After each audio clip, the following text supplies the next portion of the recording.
飾演一個高傲自大黑人憎兼爛達達嘅海盜都可以風魔全世界，睇怕都只有 Johnny Depp 先至有咁嘅魅力啦。睇完《魔盜王》第2集嘅 fans 一定非常之緊張 Jack Sparrow 嘅最後下場。不過 Johnny Depp 就坦言阿 Jack 呢個角色死性不改，其實可能先至係令觀眾又愛又恨嘅原因啊。I mean, a guy like that, I think is a guy like that. You know, I don't think that there is any room for, you know, he can't evolve. He's just sort of is. You know, it's like the bouncing ball. You know, the id.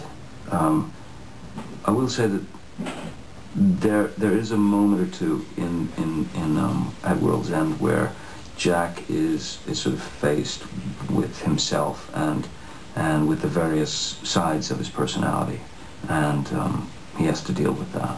雖然角色冇咩大改變，不過一向追求完美嘅 Johnny 有咗前2集嘅經驗，呢一次嘅演出就更加放、更加狂野啊！ I didn't feel any pressure whatsoever about, you know, taming the character or anything like that, especially from the studio. No, on the contrary. After having, they were a little bit, they had a slightly more conservative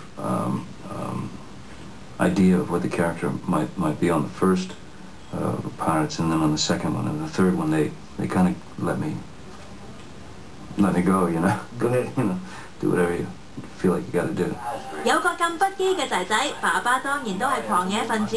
魔盜王第3集就揾嚟搖滾樂隊 Rolling Stone 嘅成員 Keith Richards 去飾演 Jack Sparrow 嘅爸爸。雖然呢一個係 Keith 首次嘅熒幕演出，不過 Johnny 都大讚，完全睇佢唔出喎。It was amazingly normal and calm and right. You know, Keith came on and was beautiful. He was totally professional, perfect. You know, came in, knew his words, did his bit. You know, did it like it was any other gig. I mean, he just did it perfectly. There was, you know, it wasn't like, you know, people could tell that it was his first cinematic sort of venture. He was just perfect, and super sweet. You know, came in and just won everybody over. For me, what was interesting was.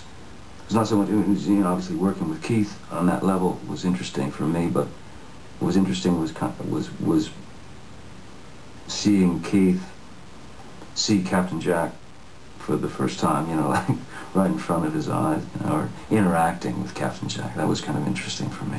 卡士越嚟越強大嘅第3集，最大嘅期望當然就係打破第2集嘅佳績，好頭好尾啊嘛。咁樣就算真係冇得演第4集 ，Johnny 都唔會夠唔捨得阿 Jack 呢個角色啊。It's hard because you're faced with the potential that you know this guy that you've been, and I know it sounds totally absurd, but this guy that you've been, this person that you've been for a couple of years, that you may not ever see him again. So you have a, you know, there's kind of there's a period of decompression, you know, which involves depression as well. So yeah, and you just get through it, you know. But there's always that potential in the back of your mind going, you know, maybe you'll see him again, maybe.